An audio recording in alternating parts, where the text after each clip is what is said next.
Hello, CWD Friends for Life community. I have the pleasure of introducing Jessica Kichler.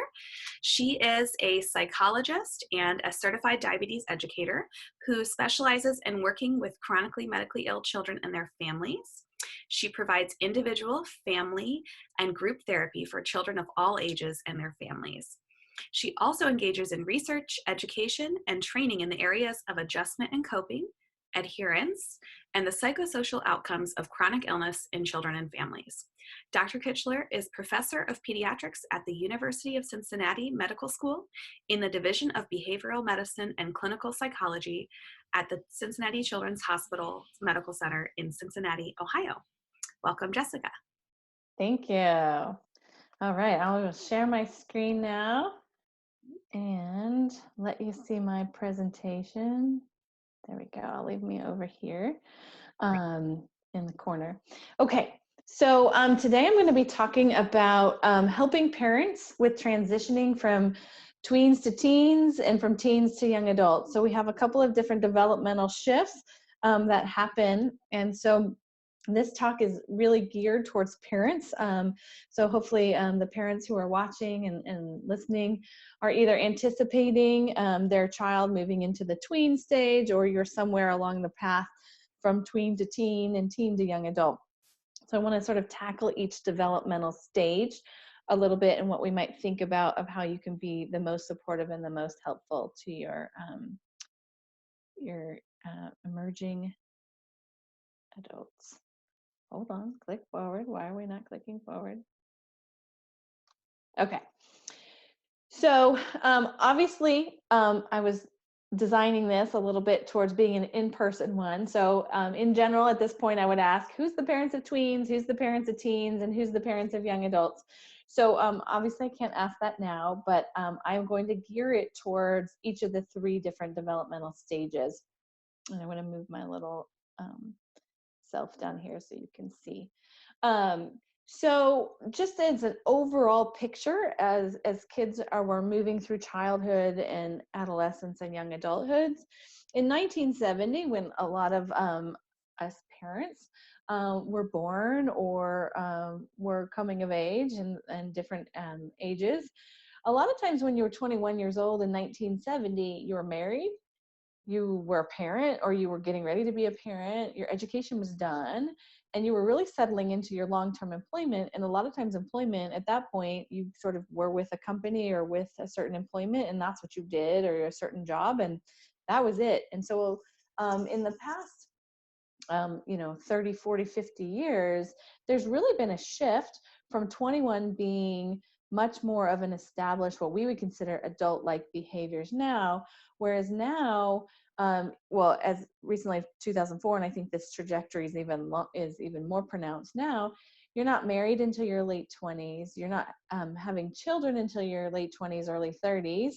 Well, there's actually kind of this bimodal. You either people are having children really young and sort of having them in their like teenage in early 20s, or late 20s and 30s. And so there's very few people having children right in the middle of their 20s. They're either having it before their 20s or at the very tail end of it. Education is still definitely ongoing. When you're 21, a lot of times people are still in college or doing their trade school or doing graduate school or going on to upper levels of education. And there's a lot of changes of employment and residence at 21. So this is why now our current healthcare system has kids on parents' insurance until they're 26, because we know at 21 there's multiple jobs, or the job doesn't come with health insurance, or they're moving often, or they're doing internships, and they're doing a lot of different things over time. And so the 21-year-old now and the 21-year-old then are very, very different people. So what we want to do today is really talk about what your goals might be as a parent. And I'm just going to pose these out here. Obviously, normally I would solicit people to answer and give feedback, but you can think in your head. I left these in here because I wanted to have like sort of thought-provoking questions for you as you're sitting here and thinking about it. What are your goals for yourself as a parent of a tween, teen, or young adult? What do you want them to achieve at this developmental milestone? What do you think their goals are? and what are your goals, and how much are they the same, how much are they different, and how much, if they are different, can we help you meet in the middle? Because a lot of times, if I were to ask the teenagers would say, oh, independence, I want to be on my own, I want to do all these things, and have a successful life. And so there's some things that overlap with what you want them to do. But at the same time, you may say, well, we want to slow that down a little, or we need to make sure you're safe and not just independent for independence sake, but you're independent when you're safe to be independent. And so how do we find those ways to have your goals and their goals align? And we know from tween to teen and teen to young adult, there is a shift away from family being the central place in which they get their social and emotional needs met.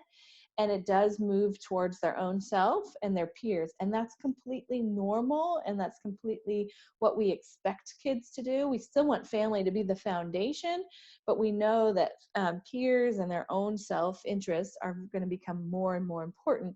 So how do we help them have that developmental milestone of becoming more independent, getting more social, developing their own sense of self, while still managing to help them take care of their diabetes in the family?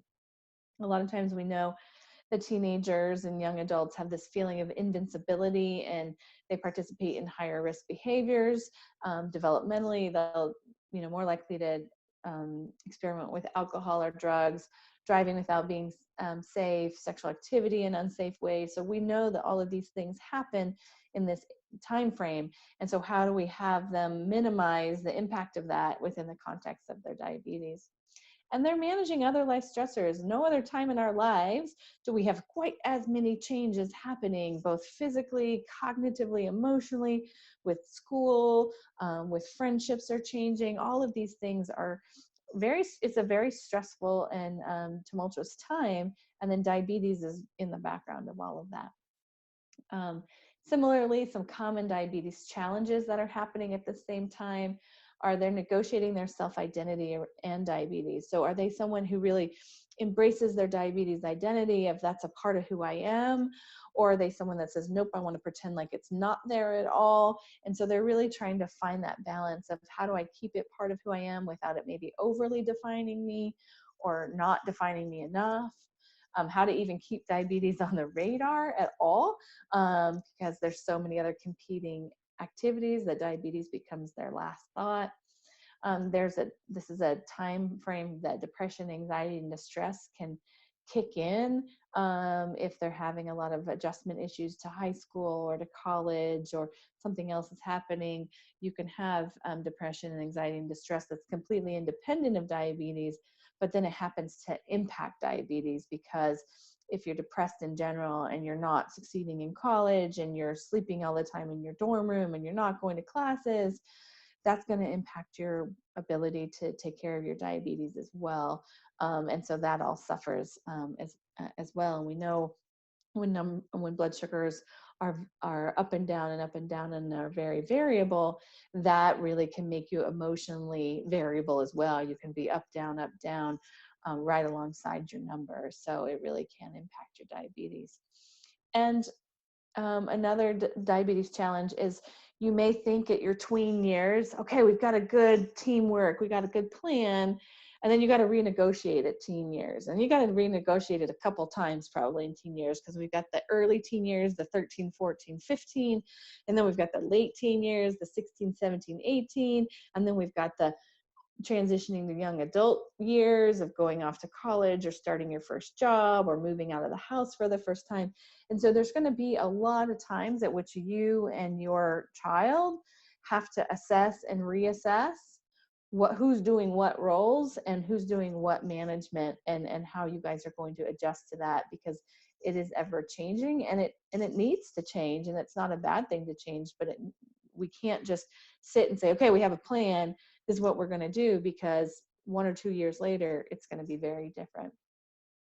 On the positive side, though, there's lots of great things. I'm a pediatric psychologist, so I love working with teenagers and young adults. This is, for me, a very fun, exciting time, right? Because these kids are coming into their own and they're really figuring themselves out, and they're really excited about their identity development and who they want to be. And it's just really fun to be a part of that emergence of who they are. And so as a parent, if you can really help sort of join them on helping them become the best person they can be, it can really be fun. And your role of helping them balance quality of life with diabetes management is so amazing that you can for them. So we all know it's a demanding treatment regimen, but the results reveal that that their quality of life will be beautiful and great, and they can have these amazing lives just in spite of, or in addition to, having to manage diabetes. So there are really good things that are happening out there, and that lots of kids do very well with diabetes, and that you can kind of be along for their ride. And you can tell who's had diabetes since they were very young. You're going to shift your role. Instead of being the primary person, maybe if you had a 4 or 5-year-old and you were doing all of this for them, you're going to have what your role is, and how you're shifting your role into being a coach, or someone on the sidelines, or someone that's really helping them lives, and what you can add to their life. And it really is about them and their life and what they want it to be, and their ability to manage it, versus shame and blame and coming down on them and saying, you can't do this, you're messing this up, you're always screwing this up. If they didn't, as they go through these developmental shifts, they're not going to have confidence in their own abilities to developmental milestones on. So we really want your role to help them develop this sense of healthy coping. So some really good ways to do that is coping with and accepting diabetes is associated with better outcomes. So I have diabetes, but it doesn't define me. It's hard work, but it can be managed. I will always find ways to make diabetes work for me. And so one number here, this or that, may not work out perfectly, but in general, really giving that sense of, I got this. Even when things don't go the way I want it, even when things aren't the way it's perfect, I can handle this. I can handle whatever diabetes sort of throws at me, and I can do this. And you can start by managing your own verbalizations and how you talk about diabetes, and how you model for them your own coping with diabetes, and how you model how you see them being able to cope with it. So, and this looks different at each sort of different transitional stage, or each different stage of tween, teen, or young adult. And I wish I could come up here and prescribe, this is exactly what's going to work for each age.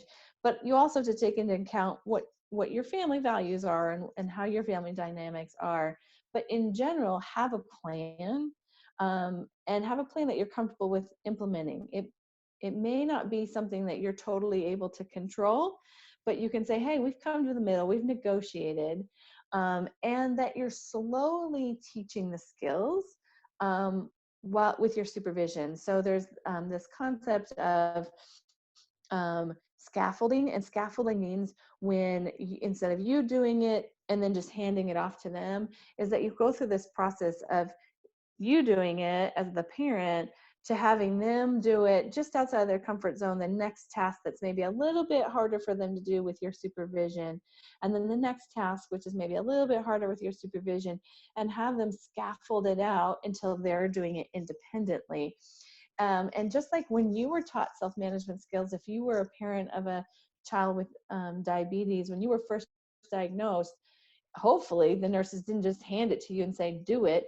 The nurse watched you, the nurse educator helped you, they taught you the tricks and the tips, and they were showing this. Remember that when you were first learning diabetes, because even though they've had diabetes maybe for multiple years, this is the first time they're really going to wrap their brain around themselves doing some of it more independently, or learning the skills for themselves.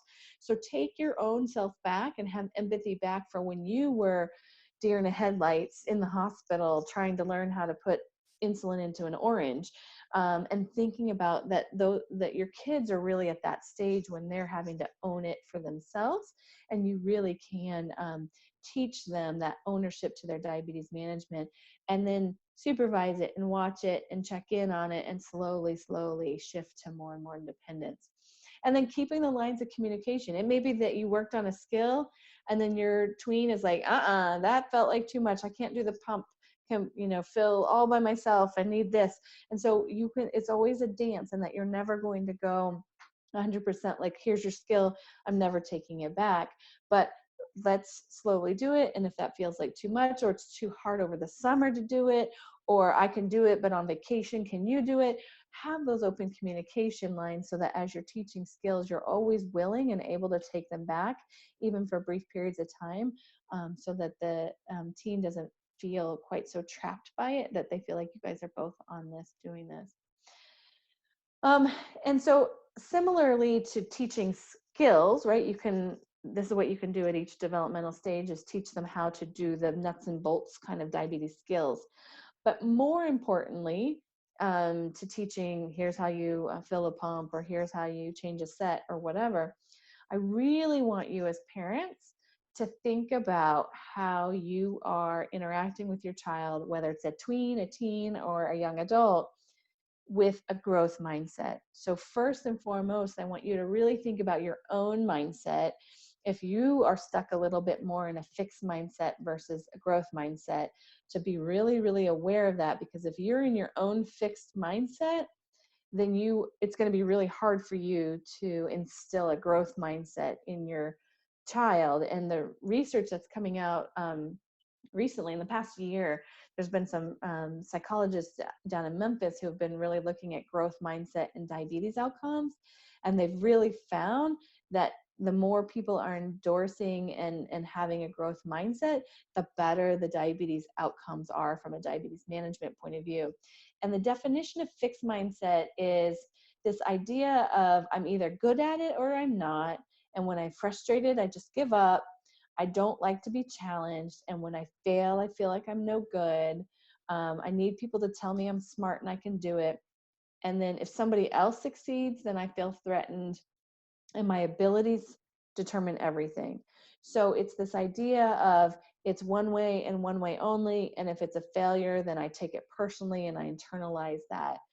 A growth mindset is, I can learn anything I want to. When I'm frustrated, I persevere and I get grit and determination.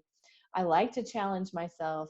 And when I fail, I don't take it personally. I see it as an opportunity to learn. Tell me I try hard instead of focusing on the outcome. So instead of saying, wow, you got an A, I'm proud of you, you say, wow, you really worked hard. You really mastered that information. So it's less about what the outcome is. It's not about rewarding, oh, you got a blood sugar of 120. It's, wow, you really counted those carbs exactly how you wanted to, or you got that right in that frame, and not so much the outcome, but the process. And if you succeed, then if someone else succeeds around you, then you're inspired to work hard. And my effort and attitude determine everything. So in all honesty, everybody's got some combination of growth and fixed mindset. And so as parents, we have to look and think about our fixed mindset versus growth mindset and how we're talking to our kids. So let's say a kiddo had a negative experience at a choir concert, right? They didn't sing the right note or whatever it was. And you could say, a fixed mindset would be, I'm sorry it was a bad presentation, or I'm sorry it was a bad choir concert. A growth mindset would say, well, it looked like you were working really hard to catch up. What can we do next time? How can we think about this? And so you're really saying, hey, this is important for us to acknowledge that it didn't go great. You don't want to say, oh, it was okay, you did great anyways, when they know they didn't do great. So you don't have to lie to them and say, oh, it was okay, it was fine. You do say, well, it looked like it was kind of tough. It looked like you were trying to catch up. I wonder what we could do next time to maybe have you stand in a different spot or learn something else.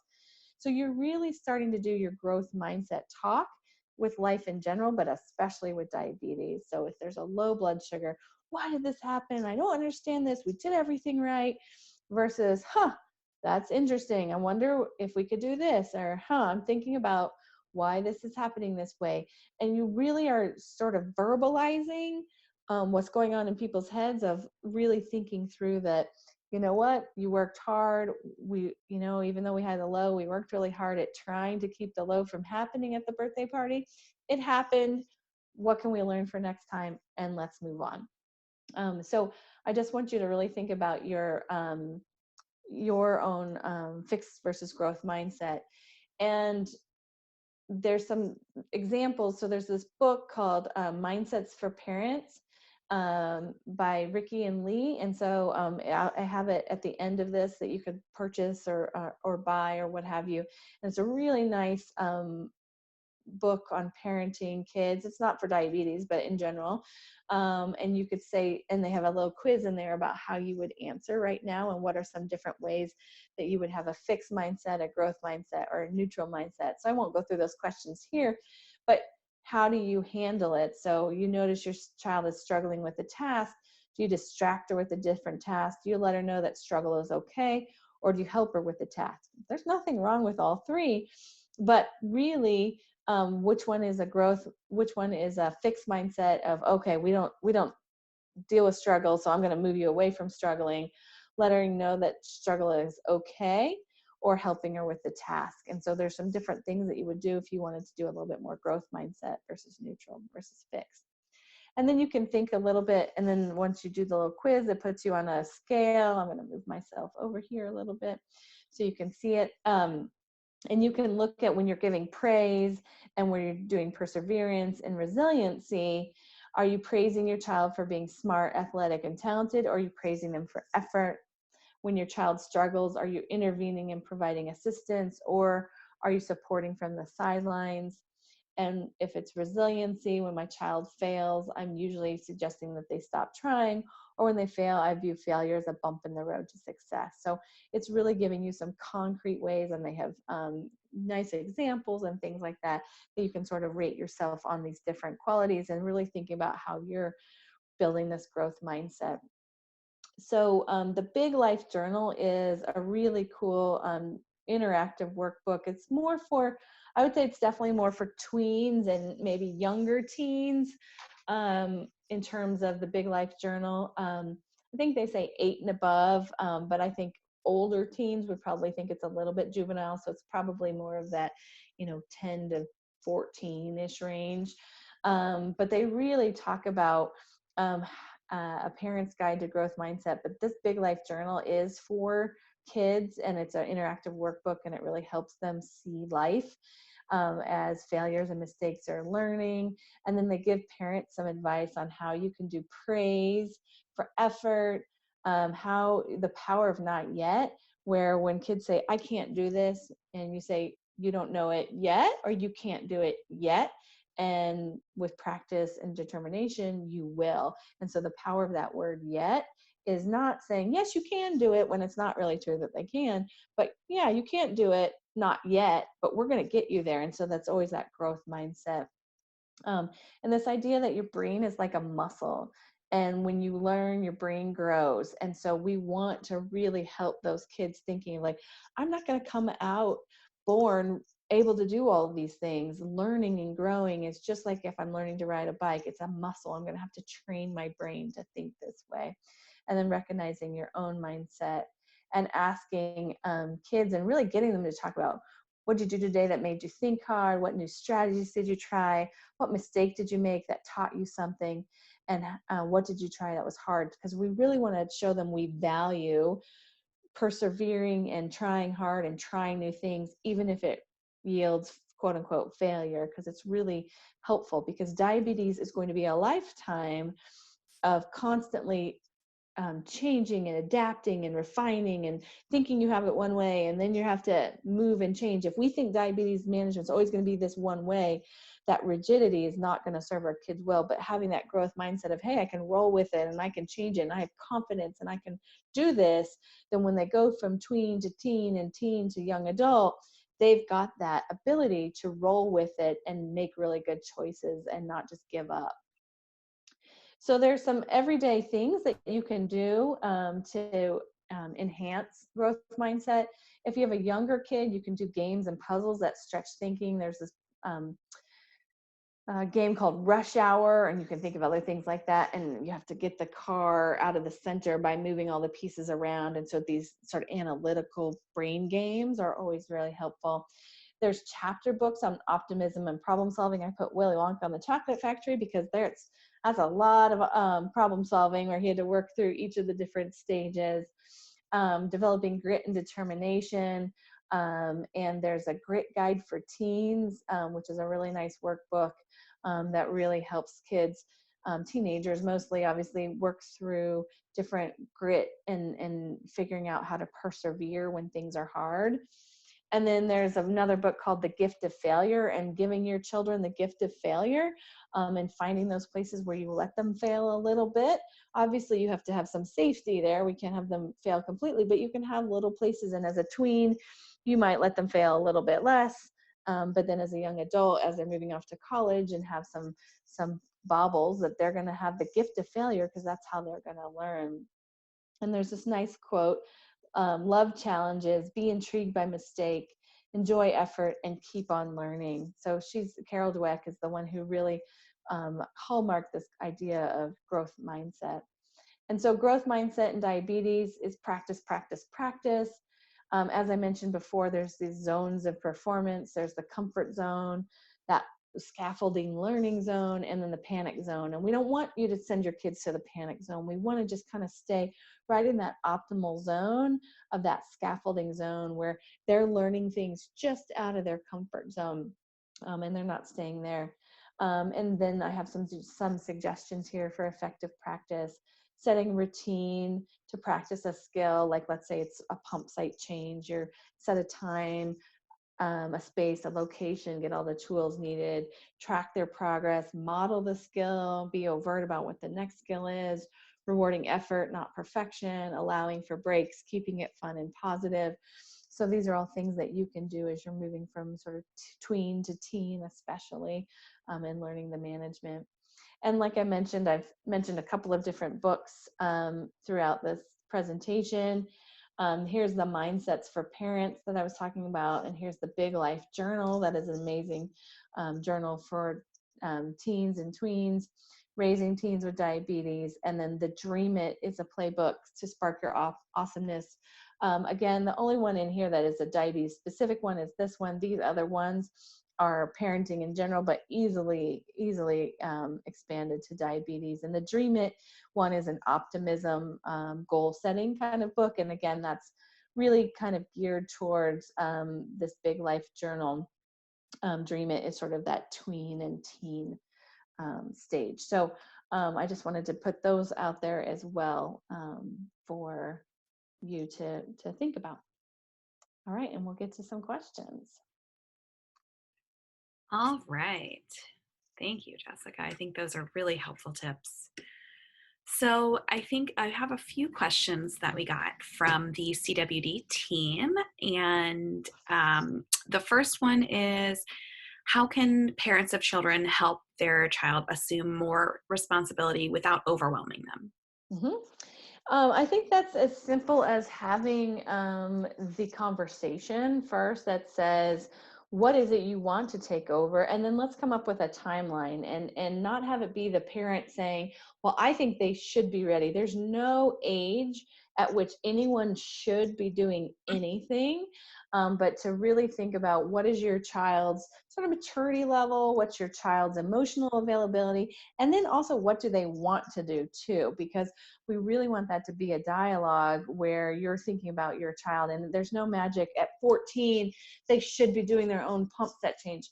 It really is individual, and you and your child are going to have that conversation. Now, it could be, hey buddy, we are going to work on doing some of these things because in 2 years from now, you're going to be driving a car. So you might even want to put the end game and say, well, my goal is by the time you're driving, you're doing X, Y, and Z. You're 14. What do you think we can do to get there? Or by this summer, you're going to be going away to diabetes camp. What do you want to work on? So I think when you're having that conversation, it not just saying, what do you want to do next? Because the kid's not going to know how to put it in context, but say, here's my end goal. What's your end goal? And then how do we think we can come up with a negotiation to getting there? Yeah, I think that's a great tip. I know that was a big motivator for me in my transition was being able to go to things like sleepaway camp that wasn't diabetes camps, and Mhm. just being able to go out with my friends and have fun. Mhm. Um, and so, from the other perspective, how do you think the best way for kids that are going through these different transitions start taking on more responsibility?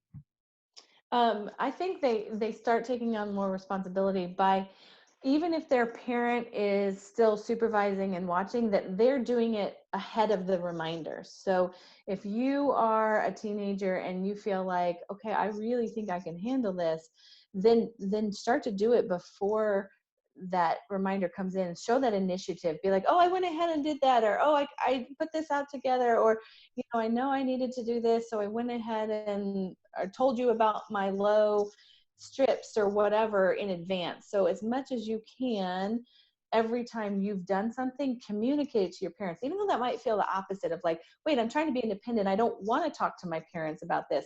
It's the opposite. The more you tell them up front what you're doing and why you're doing it and what's happening, the more they're going to see, wow, he's really owning this and taking a responsibility. And then they feel more comfortable being like, okay, now I can ease off on some of that and let him continue to go with it.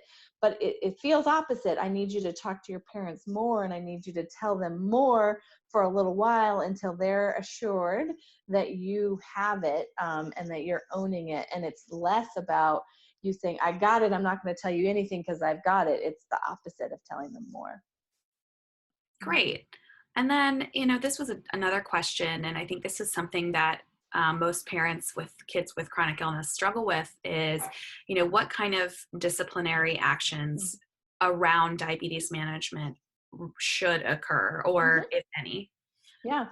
So I definitely feel like it's not fair that your child has diabetes, and it's not fair that they have the extra burden, but you have to, everybody's got their own burden in life and everyone's got their own responsibilities, and diabetes is a part of their responsibilities. So just as they would have other responsibilities, they need to have responsibilities for their diabetes as well. And so I never, ever, ever want to hear about punishments or consequences for outcomes, a high number, a certain A1C, this or that. You never do it based on the 300. Oh, you're 300. You're not going to your friend's house because you're 300, or your A1C is over 14, so you're not getting, your ears pierced or something, whatever it is. That the consequence is not about the outcome, but there can be some consequences around, you didn't, we were supposed to check 4 times, you didn't check, this is what happened, so we can't do this. And so I think they definitely can give consequences, as much as you feel guilty as a parent because you're saying, oh, that's not fair that they even have to check, I don't have to punish my other kid because they don't even have to check at all. But it is part of their responsibility, and if this is something you've agreed on that you're working on, you can set rewards and consequences and things like that based on that. And that is actually teaching them to be responsible for all aspects of their life, and that diabetes isn't just a free pass on that piece, that they really have to own that too. But you never give a consequence for the outcome in terms of what a number is. Yeah, I know that's something that that my dad always said, that it's a kid with diabetes, or kid first, then a kid with Hmm. diabetes, and yeah, it's the behavior that really you're focusing on as Hmm. far as consequences, making sure that they're at least trying and they're holding up their end of the bargain in essence. Hmm. Hmm. Absolutely. Totally agree. Well, thank you so much, Jessica. This was spectacular, and thanks everybody who tuned in.